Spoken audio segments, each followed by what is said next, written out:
I think what connects us is that we all had a love for this for the arts. And even though many of us express it in different ways, some by writing, some by painting and drawing, which was something Linley also did beautifully. Hold on, Fudge. Fudge, hold on. Let me introduce the show first. Okay.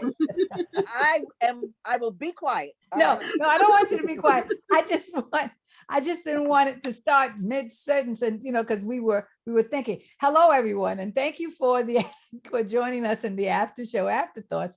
And I have all of my wonderful friends here. I have Reverend Deborah McKeever. I have Linley Alison Smith. I have Deborah Fudge Rhem. I have Daryle Young, and here I am, Lynnie Godfrey. Now, Fudge was talking about what brought us all together. Now, remember, we're all graduates of George Washington High School, and I'm very, very proud of that. So, Fudge, continue. Go.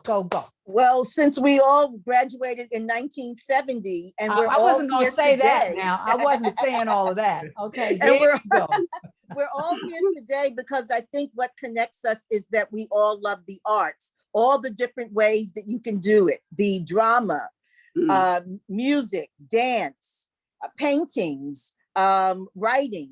And I think that that's what we seem to continue to do, even though some of us are retired, some of us are still working, but we continue with our families and with neighborhood children and people in our neighborhood to continue to drive that force.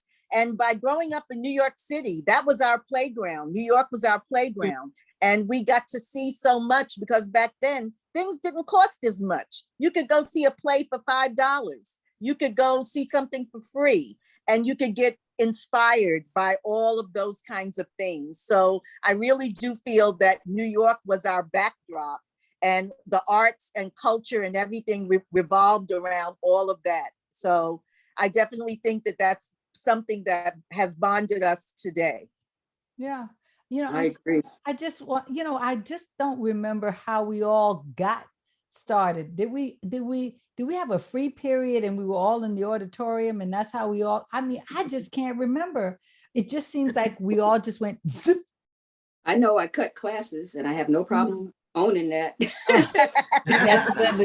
We remember that. We do remember that, Lindy. Yes. Because we would say, what are you doing here? Don't you have a class? No, I'm not going to class. That was my nickname. I don't know who gave it to me, the Rebel. I don't know who gave me that. That's right. That was your nickname. It was. Yeah. Oh, I don't know. I'm not owning up to anything else. I'm not.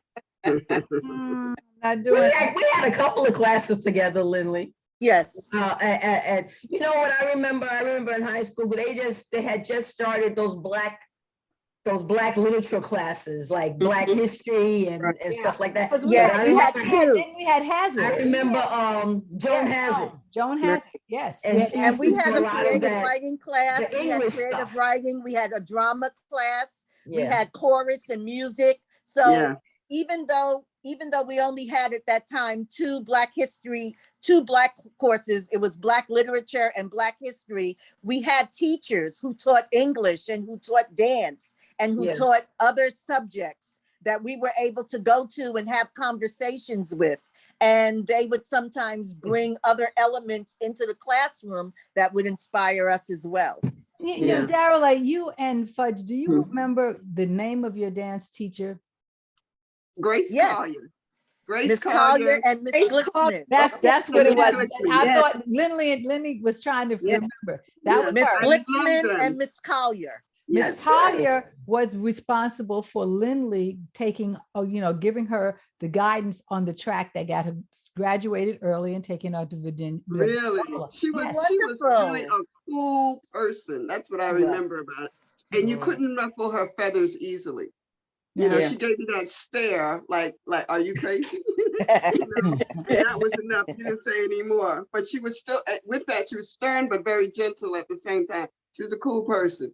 Yeah. Very elegant. She was also a very elegant lady. Yes, and didn't really have a lot to say, but when she spoke, you listened because she was telling you something very deep, intently. So that's right.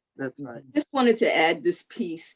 The time in which we were brought up played a significant part in terms of the arts and how we saw the world and our sense of commitment to the world. It wasn't just about, you know, what I want to do for myself. It's what I wanted to do for the community, and that we wanted to move things forward. We were really charged as a generation to move things forward. And I think that that's really important. And I think it's coming back around.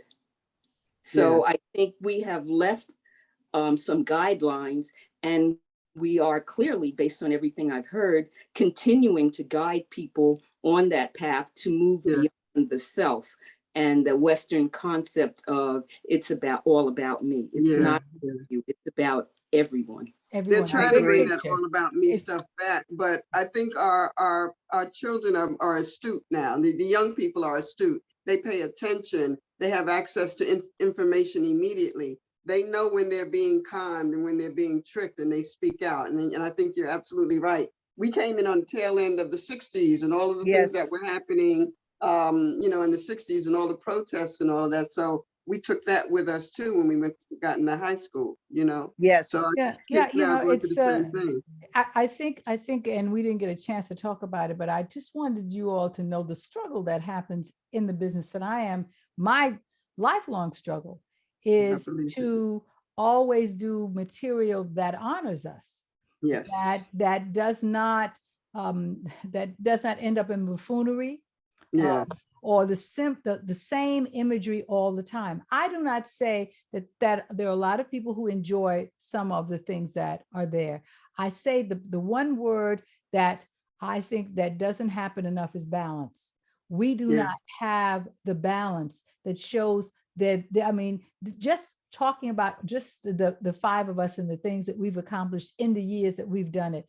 There's nothing, there's no show that really exemplifies that. There's no conversation that exemplifies that you can't get on, so you can't get this conversation on a network show, because it's, you know, if we haven't shot anybody, we haven't, you know, sold any drugs, we have, you know, we haven't had a major economic divorce that they could talk about. It's not news to the people who make that decision. I don't say it's not news to the public. I say it's not news to the people who make the decisions to put it on. And one it's news, but it's the news that they don't want to. This is too positive. Exactly. But we have to work really hard to keep. We have to work hard to keep it. You know, I work really hard. You know, believe it or not, you know, there's elements for me not to do this sometimes. And I go, well, you know, okay, take me on. I'm all right. I got friends in good places. Well, we have to keep elevating the culture. And I think that that's what we're all trying to do, because what you see on TV, and I don't watch any of those shows, you know, if we're not flipping tables and calling each other names, then, you know, they don't want to sell that on television. So it's important that our children see other types of role models in front of them. And it's not about, you know, what you're wearing and how, you know, how you can curse someone out and how that's a cool thing. So that's one of the reasons why I'm so happy that we're all talking about how we still stay connected, whether it's with family and friends, or whether it's with children in our neighborhoods or, you know, schools, that we're still trying to say that it's important that you want to do something good for you and for humanity. And to me, that's the most important thing you can leave in the world, is that people know that you care and know that you want to see them do well, and that they need to move on and continue to be curious about life itself and to want to go out and do things that are positive. It's to give them the freedoms. You know, we just want to give young people the freedom to be curious and to ask questions. And to give them no parameters. I mean, you know, just to let them grow. And we have to fight for that, because that's not a concept that everybody really wants to have. But we're representing it. I mean, when you think about who have we named? We've named teachers, social workers. We've named our parents. Yes. So we are the bearers of the culture. We cannot depend upon industry anywhere. I agree. We just have to keep on working hard to, yep. We have to do it, and we are the pillars of the society Mhm. in whatever little way that we do that. And so for those of you who are engaging with young people, I commend you. For those of you who are on air and talking about the arts and bringing people together and strengthening that piece, because that's the creative fiber of our very essence, I commend you. And for the Yeah, Reverend, there's no one way. There's no one way to do it. You know, No, you're right. there's just, I think we all have to know that ultimately there are many roads to our destination. Mm. And so we all have Yeah. to get on the road and travel toward it, that we all have to be active about it. We cannot be passive. We have to be active about it and know what we really want. We really want to leave that print. We want to give something to these young people. We don't want them to feel that we've now gotten ours and then they got to get theirs. You know, that's not the point. The point is that we give them what we've learned. It was passed on to us, so let us pass it on to them. Right. And Exactly. like you said, we're on roads, but we're not on the same road. Yeah. But it's all going in the same direction. That's what I'm saying. Yes. We're Yeah, all on right, different right, roads, right. but the destination is the same. You know, it Yeah. doesn't matter how you do it. It's just that it matters that you do it. Right. You know, that it's done. And that you know yourself. This is what I tell my grandchildren. You know yourself well enough to do what is in your heart to do, not what Yes. the trend is, not what everybody else is doing. You know, make sure that you make your decisions based on what you honestly want, and not because it's for show or for somebody else But telling you, see- putting you in a box. And I and say that because one of my grandsons is a football player, and everybody's pushing him. You know, the NFL is looking at him, pushing him. And it would be nice if he could get it, but he got his degree in business. Uh-huh. You understand? In marketing and business. And that's really what he wants. The football was good for high school and in college, but it was a sport for him. Mhm. And if he gets it, he's happy. And if he doesn't, he's happy. And that's the best way That's to have it. wonderful. That's And, you the know, best and way to everybody have really it, because feels you then need to get the football they don't to lord play. anything over you. You always maintain your own power. Right. Know what you want and go for that. Don't let others But influence you. I want to go back, because I really do believe that the thing that connected all of us together is something that you said earlier. And that was the fact that none of us really were allowed people to tell us who we were. We didn't follow a trend. We were a group of people. We were a little outlawed-ish, you know. But We were rebels. We were rebels. Good outlawish, but you know, I mean, we did what we wanted to do, and I, you know, I have to thank my crew. This is my crew for getting me elected president, because I know some of those ballots weren't the same ballots when they got to the thing. I know some of you, you know, and I say to Jose who ran against me, sorry about that. But I had a crew, you know. That's right.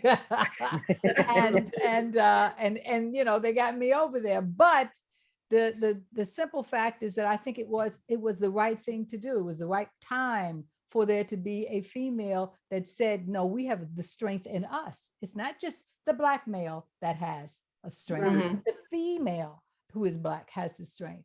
And we want to partner that as we go down the road together. If that's the partner that you want, fine. Well, but both of you must have the strength, you know, that it's not lopsided, you know, it's not lopsided. Mhm. And And that leadership for you, Lynnie, carried you through your career because you had leadership.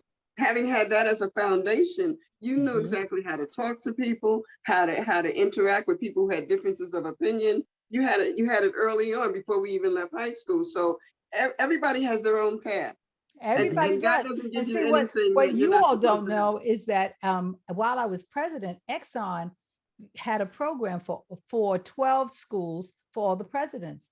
And so they brought us into the company. But of the 12 schools, I was the only one that stayed, and I stayed all the way through college. So I stayed with Exxon and had that corporate training.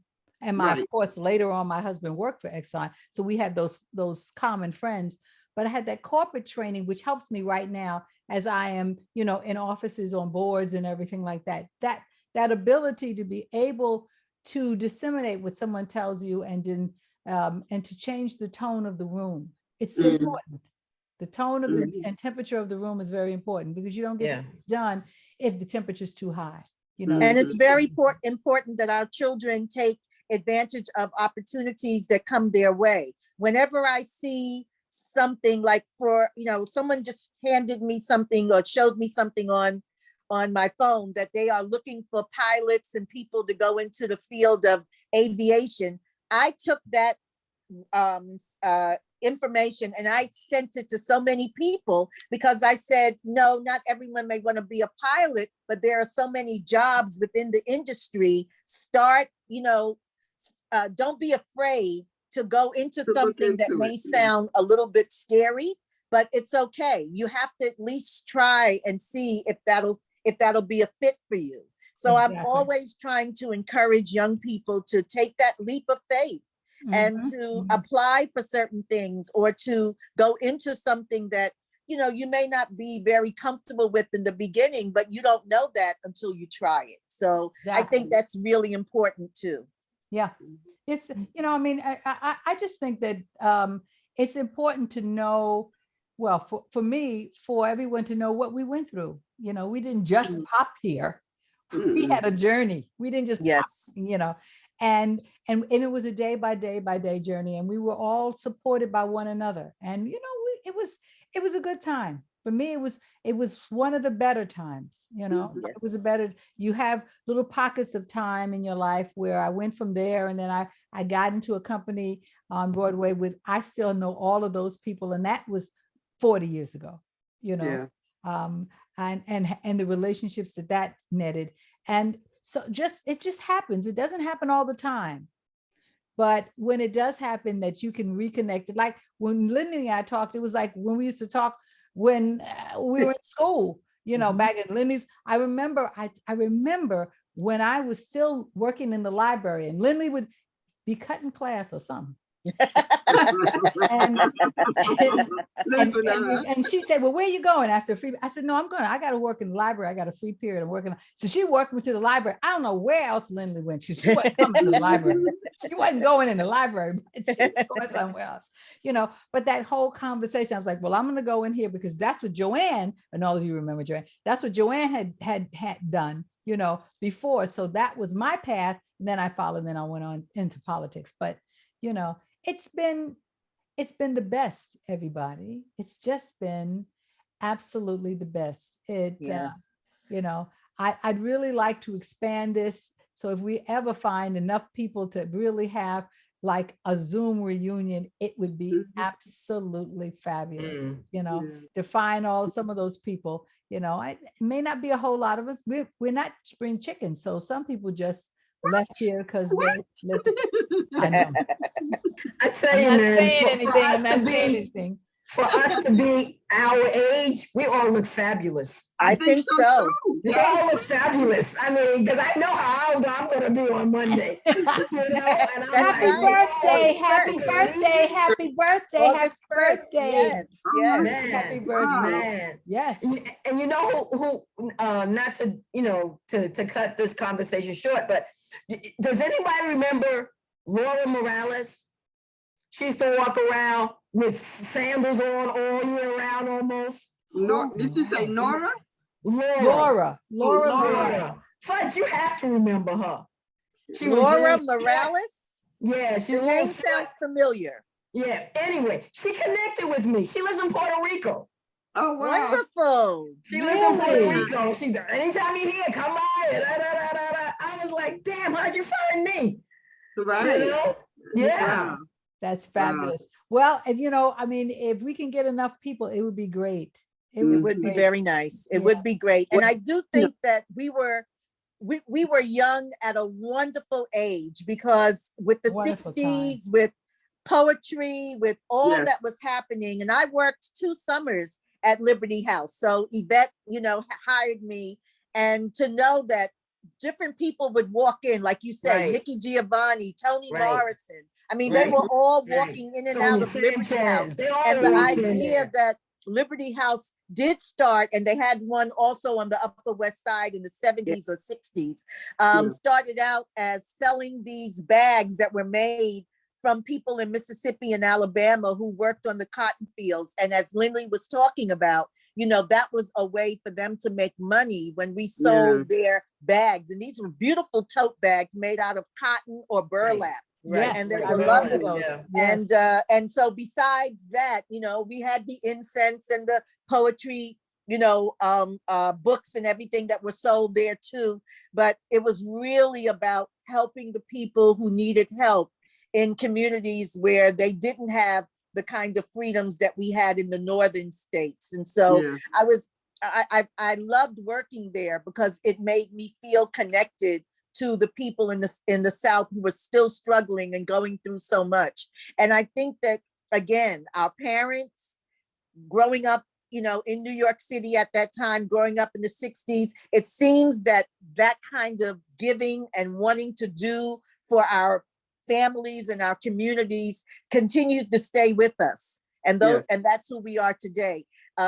When Carol's starting her drama club, which I love seeing them, the essence of acting, and all of us, we stay involved in different things because I think as we were growing up, those were the kinds of things that fed us and that gave us our sense of identity as well. So those were important times and I'll never forget them. They really did shape the person I am today. But so did New York. Growing up in New York is a different entity than coming to New York. And I give kudos to all people who come to New York and they've been here 20, 30 years. It's fabulous. But growing up here is a whole nother thing. Like I said, taking the subway, getting on the bus. My mother could tell me where to get off, what car to be in, so that when I got up the stairs, I knew exactly where I was going. She was amazing. She was amazing. And I used to, and that's how I got to Debbie's house, Linley's house, Daryle's house. Carol, you're in the Bronx. So we traveled that way. And so we were able to see the city that way as well. And, it made us tough New York City, people. Dolls. We were New York City dolls. That's what we were. And I think all of that fuels us now. And so I still love this city. I mean, I have a love-hate relationship with this city too, but I still love it. We all do. I still love it for the art and music and all of the different creative venues that still exist here, And I'm very, very happy. I just think things have gotten too expensive, Broadway tickets, forget it, but I still love the city because of all that it can give you as a person who loves the arts. I agree. With that, now I have occupied your day today, giving me all your information, your resumes. Everybody was just fabulous. Thank you very much. You all did the hour with me audio, and now you've done your 20 minutes, 25 minutes. Mwah. That's all I can say. Thank you. This has really been a great blessing. seeing everyone. Blessings. Yeah. Now stay on. I'm going to end this, and then we'll stay on so everybody can get any information that they need, and then we'll go. Okay. All right. So thank you, everybody, for tuning into the after show Afterthoughts, and I'll see you next time on Lynnie Godfrey Straight No Chaser. Bye-bye. Bye.